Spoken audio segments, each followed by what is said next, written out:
On parade, the elf shop and why Springfield is terrible. All next after this on the Morning Waffle. Didn't know the left.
And good morning, Rogersville. Thanks for joining us. We're still trying to get this shared to all of our fabulous friends and family. It's been one of those mornings where it has a little bit, hasn't it? Maybe it's the fog. I think it's supposed to be foggy today. And it's going to rain until about noon. Yeah.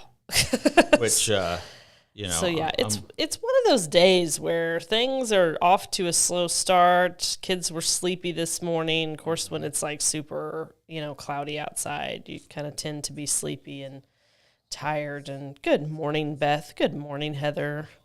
It's good to see 6 of you already watching us this morning. But no, it is. It's one of those sleepy mornings. And this whole week, we've talked about the seasonal depression in the past. Is my volume up? Classic. It's been a while since I've done that. We've talked about it in the past. You start getting into that cloudy winter stuff. Seasonal affective disorder. It's no good. Yeah, SAD. It's no good. Yeah, it makes you depressed because you're not getting enough sun and all that good stuff. But, I feel like I need some vitamin D badly. Hugely. Well, you can buy. You can buy that, or I know you could go see Shauna. I know. And I do need to go see Shauna. She'd pump you up. With I am due for a bag of juice. A bag of juice. I got a bag of juice on Friday. So I don't know if I'm due for another bag of juice yet. I need a bag of go-go juice from Shauna at Nourished. It's pretty good stuff. But, I do need to do that. Everybody's dropping like flies. There's a lot of sick. Yeah, I've seen that. So it would actually be great to go get a bag of juice. That's what I'm thinking. Just to bump your immune system. Ward off the bad That's juju. Right. Yeah. So go see Shauna. Yeah. She'll hook you up right there at Nourished Wellness. Yeah. Evie said that there was like 7 kids out of her class yesterday. And I trust her at this report. She's giving me an accurate report. Like, when a kindergarten says that, you're like, was it 2 or 7? How many people were gone? There was 12. There was 6 people in my class today, Mom, and the teacher wasn't there. And you're like, really? Oh, boy. That's classic kindergarten speak. Well, we did a parade on Saturday. It happened. Holy moly. Yeah. It was so cold, our equipment quit. It just froze. It just noped out. And I don't know what that was. Of course, that's a laptop we don't normally use for that. But it was out there, and it was cold. And all I know is I was trying to move the mouse to restart stuff, and my finger was so cold that the trackpad would not recognize. As you a human. That's like, a robot. Know what you are, but you're not human because your body temperature is 60. It was pretty cold. Kudos to Stephanie White and the chamber and all the volunteers for the chamber. They did a wonderful job on that parade. That's probably the best parade we've had. It was a good one. It was a good one. Pretty epic. Many. I think we had about 40 floats. That is a good morning, Evelyn. How are you doing, friend? And you can go back and watch that. Yes, if you I've had several people tell me they went back and watched it. They're like, you did a good job. Maybe we have future careers as parade announcers. I doubt it. I don't know. I mean, is there enough parades to do that? I'm not sure you can make a career out of it. Vicky's right. It was awesome. It was a great parade. And I think the winner was Market in the Park, Bailey's float, and it was epic. Did you see the pictures? Hers was a Whoville parade. It was a little chaotic for us. So while we saw the floats and said things, that's exactly what we did. We saw floats and said things. It was after when I looked at pictures that I was really able to grasp the floats and what they looked like. I would say this, and I don't know, and it's obviously different because we were doing what we were doing, but it seemed like it was kind of moving on. Like it was moving. It was fast. Yes, because typically the parade will have fast moments and slow moments. Because that sucker was moving on. One time I walked the parade and it was kind of a walk-run situation, and I about died because it'd go, and then stop for a while. Mm-hmm. This one just, once it got going, it never stopped. It never stopped. It was moving on. And we had a little list of what we thought the floats were and the order they were. It was hilarious. It was like, is that I don't know. It was herding cats, but it was fun. And people said we did a good job. Okay. So I'm like, yeah. Thank you for lying to us about that. It was great. It was fun. But Bailey's float was amazing, though. You have to go back and look at pictures. I will do that. It was amazing. The other thing, if we ever do this again, is we need to arrange a little something to be going on while we're waiting for the parade to get to us. Yes, I thought about that after fact, but I mean, sometimes it's funny. I asked if we should interview a cat, so it's, sometimes it's funny just the dumb stuff that you say when you're trying to kill time. Yeah, but that's when we could interview people. Yeah, it is, and I was thinking that it would take 15 minutes maybe for the parade to get. It was a half hour. Yeah, and in the past, I got to thinking about that. In the past, I had in my mind it was about 15 minutes, but it's really probably longer than that. It was about a half hour before the parade got to where we were set up there at McDaniel in Maine. Yes. Right. Yep. And that's probably about halfway through the parade. But it was a good time. I think there was a ton of people out watching it. It's wonderful. I didn't get to the tree lighting ceremony afterwards because I had people at my house still. Yeah. But it was good effort by the Chamber of Commerce. Did a great job. Well, I ducked down there to the tree lighting ceremony because I thought my family was there, and they had already said... Had they bailed? Too cold, noped out. Jack apparently was down there. Yeah. But it's okay. I think he was with a girl, so I didn't bother him. I know. Girls and boys. I know. Gosh, teenagers. And there potentially, I think I heard, might have been a bit much of a gap between... that and maybe what we could do in the future. Of course, we don't want to take anything away from anybody, but arrange some more activities down there, particularly for the kids. Get maybe some local businesses to sponsor some things. Yeah, like sponsor the pictures with Santa Claus, and I like that idea. Maybe even a little goodie bag for all the kids that come and do that.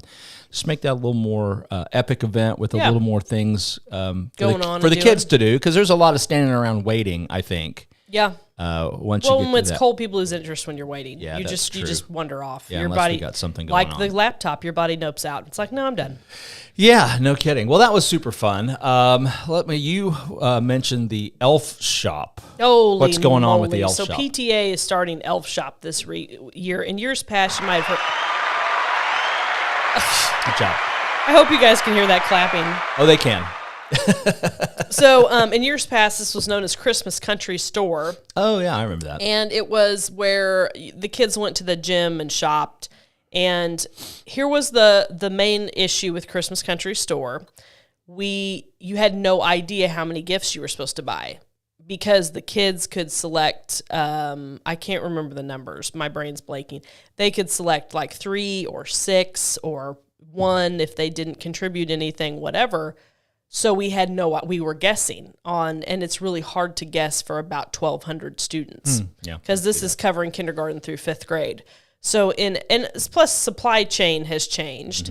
And prices have changed on the dollar items, right? It's $1.25 now, like a lot of our shopping's done at Dollar Tree. So in an effort to reduce waste and spending and have a little bit more of an organized thing, we changed it to 3 items per student that contributes the $5. And spoiler, your kid's going to come home with something. So regardless. And this is This is through what grades? This is kindergarten through 5th grade. Okay. And we've got 1,200 students at K through 5. It's like 1,100, I think. Wow. Because, for example, there's 10, Seems like a lot. 10 kindergarten classes with 18 kids per class. Wow. Yes. Wow. And then it gets down to, I think 5th grade is 7 classes with like 25 or 6 kids per class. So yes, there's, I think that adds up to about the same when you do the math on exactly. that. Yeah. So, I mean, there's a lot of kids. I know I end up printing about 1,100 flyers or so. Okay. So we did this in a way because we'd always end up with leftover stuff. And how do you buy? Because you don't want to short yourself, because during the holidays it becomes hard to find things. So Elf Shop was born, where it's going to be 3 items per student. We come into the classrooms and we help them pack them and stuff. It takes some of the selection of gifts out of it, because they're just like, here's what you're getting. But it adds to wrapping. And it was weird to me last year when I did it. I thought the kids would be excited to pick stuff. They're just kind of overwhelmed. They're like, I don't know what my grandma would want. Candy. I want candy. That's usually how that went. Yeah. So we're doing it a little bit different this year, but there's also always a learning curve to that stuff. And we had some volunteers that had kids get sick. I was supposed to have a closing yesterday, and it got moved to this morning right after this. So life happens, right? When you have limited volunteer pool, life happens, and so we need some help at the Elf Shop. Yeah. Well, and we were chatting a little earlier about the culture of volunteerism now. I think it's changed. Well, it's different, and I think the thing that I have noticed that's interesting, and I think I'm going to call it generational. It might be cultural, and I'm not picking on anybody. Yeah. I'm just noting the difference. But I'm solid Gen X. I'm probably a tad on the older side of Gen X. But if I said, yeah, I'll do that, or, oh yeah, I'll be there, I would be there. You're going to be there. You can kind of count on me. That to me was a commitment. And I think that folks, my kids' age, hopefully not my kids, because I want to think that I have taught them better, I will just say, they'll say, oh yeah, I'll be there. And then they don't. And they just don't show up. And I think the idea of commitment is different. It's different than it used to be. I just had a thought on this. Okay, so it's like a Facebook event. You can select interested or going, right? Maybe because we're now exposed to so many more events and happenings. Because back in the day when you were going to volunteer at an event, you were usually sitting in a room with people that eyeball to eyeball, talking about, well, we got to do the church potluck this year. That's right. Yeah. Who's bringing potatoes? Who's going to do it? And Becky's like, I'm going to bring potatoes. And so you knew Becky was going to bring potatoes, right? So maybe that's the difference, because a lot of this volunteer commitment and event sharing and stuff is done not face to face. Well, and I've noticed this too on Facebook is, if 27 people mark going, they're not all going to go. No, they're not all going to show up. I'm pretty careful to mark going if I'm going, or interested if I'm interested. Me too. I try to do that. I'd really like to have a ain't no way button. You're like, not interested. Not interested. I don't like it. I don't like Becky's potatoes. I'm not going. Not gonna do it. It's maybe too young for you, Dana Carvey doing the. I know that one. Yeah, I know that one. The original George Bush. Yeah, that was Saturday Night Live. I probably didn't see it live on Saturday Night Live, but I've seen replays. Something that somebody said about that, though, as a way out of this conversation, was that.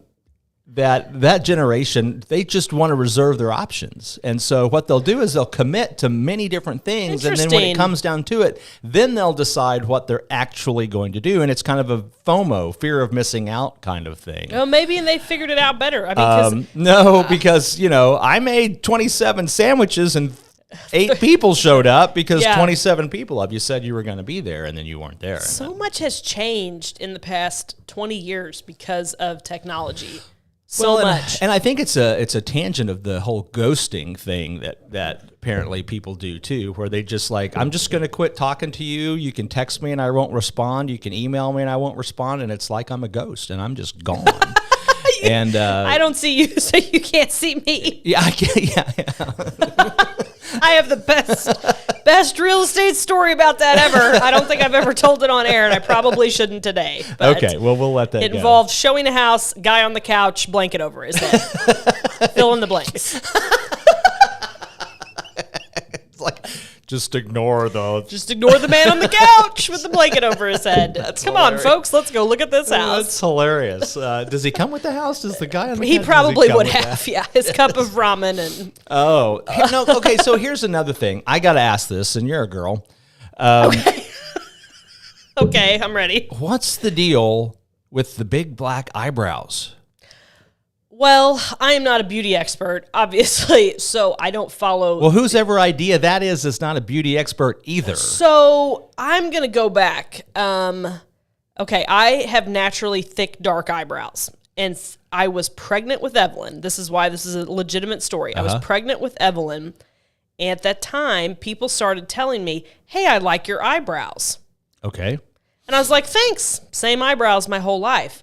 So that leads me to believe about 8 years ago, so when I was in high school, when I probably started noticing when my mom was in high school, it was a big deal to have thinner eyebrows. People thinned out their eyebrows and made them less prominent. And then over the years, beauty trends changed, and then we're in kind of now a more is more, not more is less, but more is more makeup deal where people are wearing more and more makeup. Okay, yeah. And I'm not a techniques. fan, by the way. I mean, honestly, it's selling product is what it's doing. If you're using 25 different products on your face, you're more of a better consumer, right? Yeah, and you're putting it on with a spatula. Yeah, you're just literally scraping it in. There's contouring, all kinds of stuff. And some of it's awesome and very artistic and very beautiful. But so I really think about 7 years we started seeing this trend up of thicker, heavier eyebrows. Well, and you know how trends go. They kind of get extreme. Well, y'all look like a Muppet. And that's why I said Muppets on Parade, because it's not good.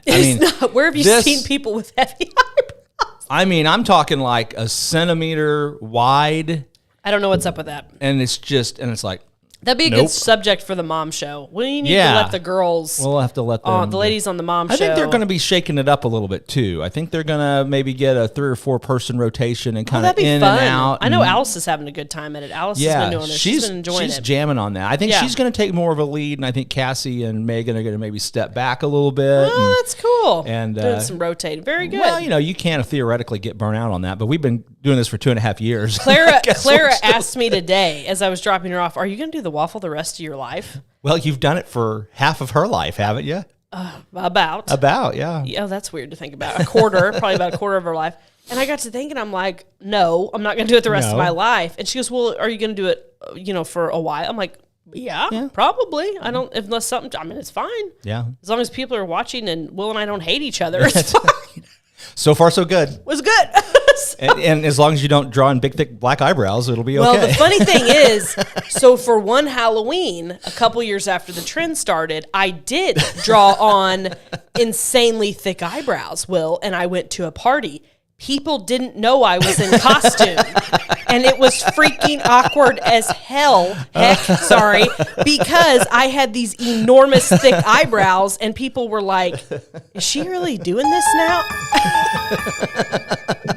Jesse and I dressed as hipsters, and I kind of I think the Kardashians were involved in all of this too. So I didn't want to say their name. All bad things start with the Kardashians. So I did. I will show you a picture. I have proof. I could do the airdrop thing, but I don't know. It'll take me a while to find it. Of these enormous, and people thought it was legit. Like I went to Starbucks before and got a pumpkin spice latte. Like, hey, no big thing. And they're like, "Oh, look at your eyebrow." So that's what it is. You have lovely eyebrows. You have nice eyebrows. I remember when I was pregnant with Evie, that guy told me that. I'm like, what? And I go, here was my response. They're real. They're mine. As opposed to fake eyebrows. I grew these myself. These are my real eyebrows.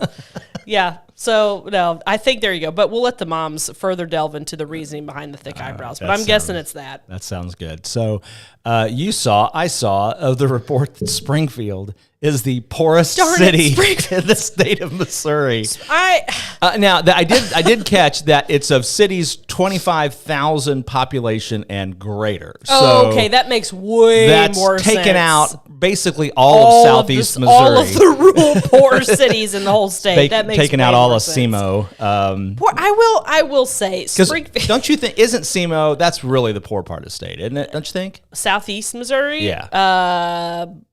there's a lot of poorness Well, in Missouri. I get that, yeah. But. I know, like Shannon County is a county that's very poor. Texas County, where I'm from, is probably really poor. There's a lot. I mean, but yeah, probably southeast. That'd be my guess. You get about mid-state and start moving that way. But I don't really know. I don't know nothing about northern Missouri. I don't know anything about it. It's basically Iowa. Yeah, I don't know anything about It's not a lot different between all that. If you get out of the Ozarks, I really just don't know what's going on. But I thought that was interesting. And of course, Springfield is the San Francisco of the Ozarks. Well, and I mean, they also get the rap of one of the most dangerous cities in the U.S. by whatever FBI crime statistics. And it's not perfect, obviously, but I know I felt much more not safe in other places, and I know that there's plenty of nice homes and good jobs in Springfield, but it was, and I mean, as a person who graduated from college in Springfield in 2005, and it was really, really hard to find a good paying job during that time frame, like really hard. Well, I graduated from college in Springfield in 1993, but then I went to law school, so I was in Columbia until 1996. And I mean, they said that it was based off of wages and home prices, medium home prices. And so average wage in Springfield reported was $37,000 was your average annual earnings, compared to $57,000 is the statewide. Was that what it was? Average median. And Wills and I were talking about this a little bit before. We were questioning our large population of college students lumped into that. I'm sure they probably are, but I mean, still, it was. I mean, from like 2005 to I don't know, a long time. It's been traditionally very hard to find a good paying job. And like you said, I know that Columbia's got a large student population as well. But, they have a lot of government jobs and stuff. They have a lot of government jobs, and you got a lot of people living in Columbia that work in Jeff City, so there is that, like you just said.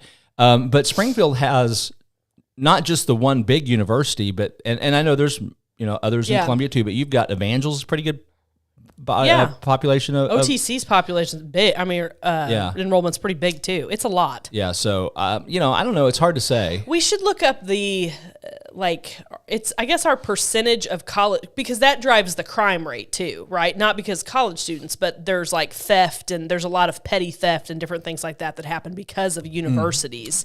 So that has driven crime rates as well. And our domestic violence is high. Assault and alcohol-related offenses are high. Which is, again, you have college students. So it would be interesting to talk to somebody who knew how to look at these numbers and say, hey, is Springfield get all these black eyes because we have a significantly higher population of college-age students? And nothing against college students. It's just something that goes along with them. I would tell you that the reason Springfield has the problems it has is directly related to the fact that we have such a large college population, because colleges tend to attract leftist, communist, socialists, which ruin everything. Which they just mess it up. Well, they do. I mean, it's pretty easy to track that historically. Well, and I mean, I think it's an urban versus rural thing in general in the U.S., right? There's different, urban kind of mentalities and different kind of rural mentalities, and those have come to kind of a clashing head in Springfield. Oh yeah, absolutely. I think that's pretty clear.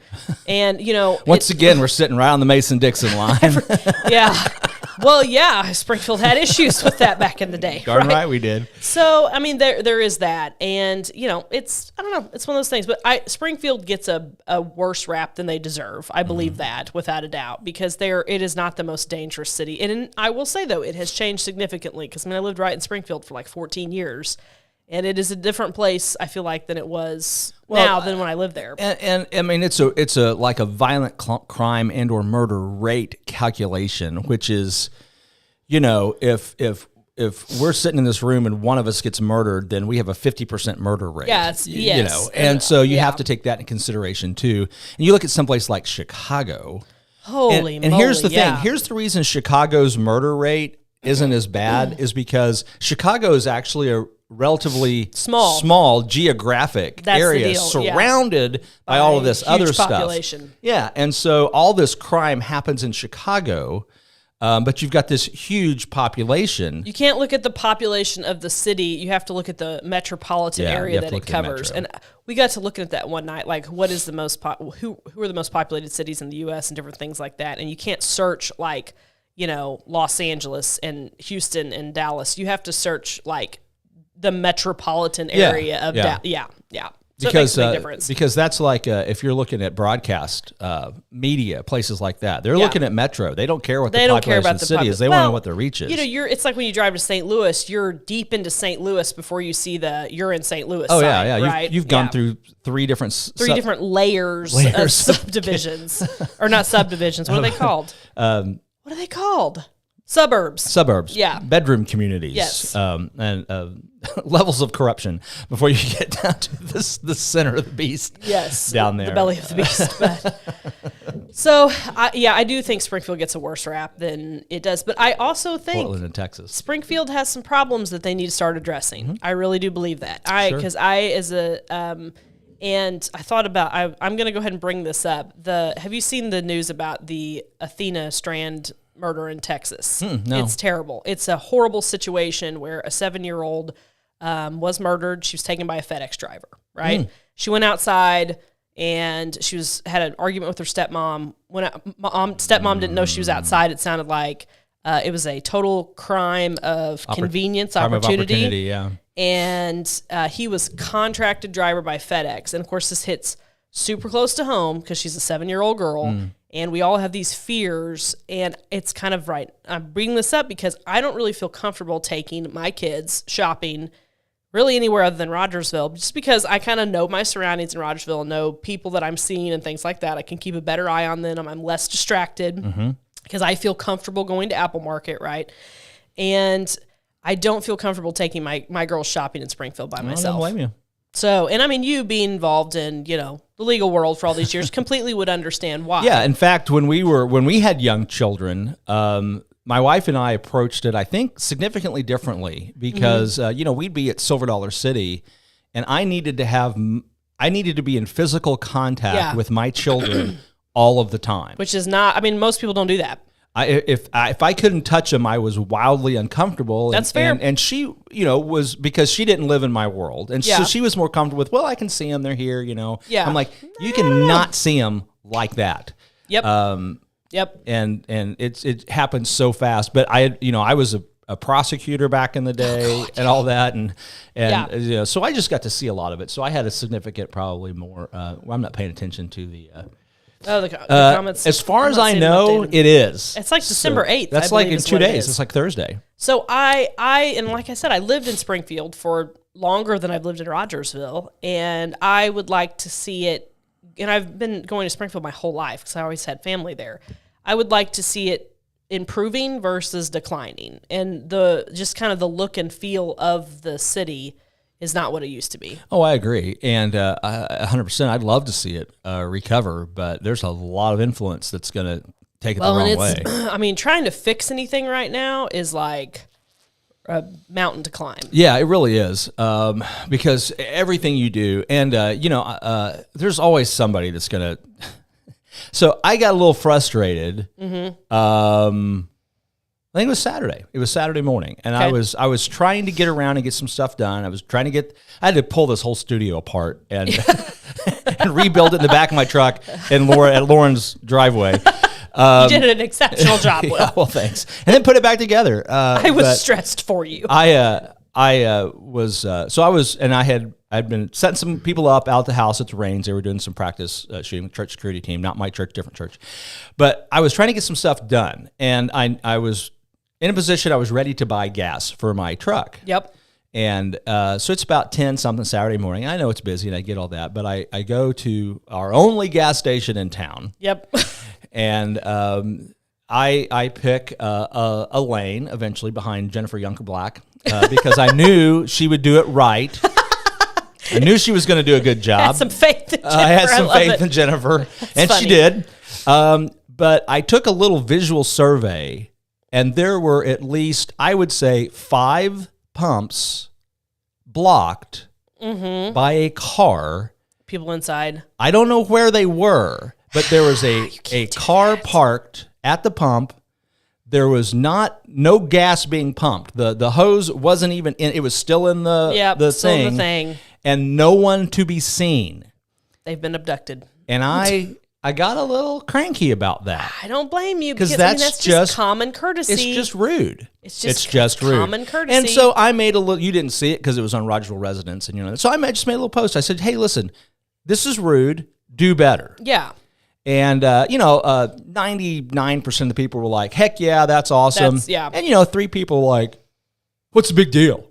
Why are you such bad?" Blah, blah, blah, blah, blah. Well, there's always that. There's always the counterpoint people. What if I have to go inside and get a burger? I'm like, well, then move your freaking car. Move to a spot. That's what you do. And I know there are some people actually said, there's, sometimes the parking spots are all full. I'm like, well, that's fine. Don't block the pump. You still can't block the pump. Still can't block the pump. Yeah. Yep. Yeah. I'm almost a big enough truck to just push you out of my way if I need to. But that's just rude. That'd end it. And some people are like, well, I have to go in and pay for my gas. I get that. You can still move your car. Not many people are doing that. Not many people are doing that. Yeah. You have to prepay for your gas. I don't think they'll let you pump before you pay cash. Is that right? I don't think so. Okay. I think in most places it's prepaid. I get that. And I get that. But that should be pretty quick. You would be able to assess that that's what's going on. Unless, if the convenience store is busy, I can see it would take you a long time. But there was way too many just parked cars in front of a pump without gas being pumped at all. Well, I think the common courtesy general... No excuses, Stephen. Move your car. Yes, sometimes when the receipt doesn't work, that's the thing that'll break you into a cold sweat. You're like, oh God, it didn't print my receipt. Well, did I pay for my gas? I'm a no receipt guy. I select no receipt, but if I didn't and I don't get a receipt, I'm always really nervous that I didn't actually pay. Okay, so here's your Steven's like, no. Here's your pro tip for the day. Pro tip. I have a Shell Drive for 5 credit card. And I have it linked to the Shell app on my phone. Okay. I pull up to a pump and I go, pay here. Yep. Pump 9. Pay now. Pay now. And then the pump goes, authorizing, pump your gas. That's it. And I get the receipt emailed to me. That's cool. And I can go back in my app and I can look at I didn't know that was. That's why it's a pro tip. See? I didn't know that was a thing. That's why it's you heard a it total here first, thing. You can get the Shell app, and I'm not sure you need that credit card, but I usually get between 10 and 20 cents off the price at the pump because I'm enrolled in I've got the card. I'm enrolled in their reward program. And I get anywhere between 10 and 20 cents off the posted price. And it's all handled on the app, and it's automatic receipts, and it solves all your problems, and you can move your freaking car because you don't have to do anything. Too technical for me. I'm with you, Stephen. I'm like, I just want to hit some buttons and get some gas. I have this issue with my vehicle. This is fun. Yeah. If there's certain pumps that it thinks it's full immediately. So I have that problem too. I have to hold it halfway. Uh-huh. Yeah, you gotta find that sweet spot halfway so that it will not immediately shut off. Because it's like clink. You can't. That's a thing. But if you kind of adjust and I usually can find the right spot. It takes me a time or two. But here's the thing. I got a 35-gallon gas tank in the truck. Yeah, you got to hold it for a long time. Mine's not that big. It's a 10, 15-minute process to fill. But I always feel like a ding-dong because you got to just hold it the right perfect way. And people are looking at you like, what is she doing? It's like, it's a faulty gas thing. Just, yeah. There you go. So if it's taking longer at the pump, that's me. And it's like, ching, ching. You know when it makes the noise when it kicks it off? Yeah. Hey, if you're trying to pump gas, I'm happy with you. That's fine. And then, of course, there's a whole other tangent about people blocking the diesel pump with their gas burner. God. Okay. And you know what? If it's the only pump available, I'm fine. I'm fine. That's my thing. But if you had a choice, you should go somewhere else. If it's the only open pump, do it. Yeah. If it's not the only, that's how I am on it. You should not assume the diesel truck is coming up. Because in essence, you're going to delay someone else, right? Right. Yeah. Absolutely. So it's a polite. It's a politeness thing. If there are multiple pumps open, don't use it. That's ridiculous. Now, what I enjoy is because I routinely will stop through McDonald's and get a little biscuit in the morning or something. That's my breakfast. Yeah. Okay, we're getting Steve and I are on the same page now. Great. So I have seen, you got to usually get the diesel truck and you got the trailer. Mm-hmm. And so I've seen 3 or 4 of them all backed up there, like blocking the whole scenario. Whole thing. It's like sometimes you just got to do a loop. You got to get out of there. And I don't know what the right answer is. And the other thing, and there's no, and this is a personal thing because there's nothing that says that you can't do this, but there is a correct direction to travel through the Shell McDonald's, and it is counterclockwise. You go counterclockwise through there. That's the correct way to do that. I will say, and it's a busy spot, which is great for the people that own it. And there's limited space, right? So there's limited options on what they can do. You do have a little bit of an issue because you have a McDonald's drive-through backing up into convenience store. But we'll see. I mean, Come and Go is... it is on the more convenient side of the road, in my opinion. Yes. It is. Yeah, it is. So it will be interesting to see what happens. It will. The one thing that I'm looking for is, like I just mentioned, is my Shell card that gets me discounts on gas. Mm-hmm. I don't know that there's a Come and Go thing like that. I don't know. So that may keep me going to Shell. There's plenty of business for both of them. Oh, yeah, absolutely. Yeah. Obviously. And Shell will continue to have great success. Just dandy. But it will be, I do believe it's going to relieve a lot of congestion in that area, which is good. But we are going to have to do something about the road because the volume of traffic on, what is that? That's VV on that side? Yeah. Middle turns to VV. Yeah, it's tricky. It can be tricky. I can't believe there's not accidents there every day. Well, I will oftentimes go all the way down to. That's what I do. The other one. Yep. In front of the barbershop. Yep. And do a thing to get there. But, do a thing. Anyway, well, that's awesome. Yeah, well, we've covered a lot of topics as usual. And, the parade was fun. I'm glad we got to do that. That was a good time. Nice. Thanks for setting it up. I know that was a big, stressful tech nightmare. It was more work than I thought it would be. That's the thing about it. Point system with Come and Go for discounts. Okay, well, thank you. I will check into that. All right, well, good to go? I think we're good to go. Closing? Okay, well, we'll see everybody next week. Thanks for watching. Bye, guys.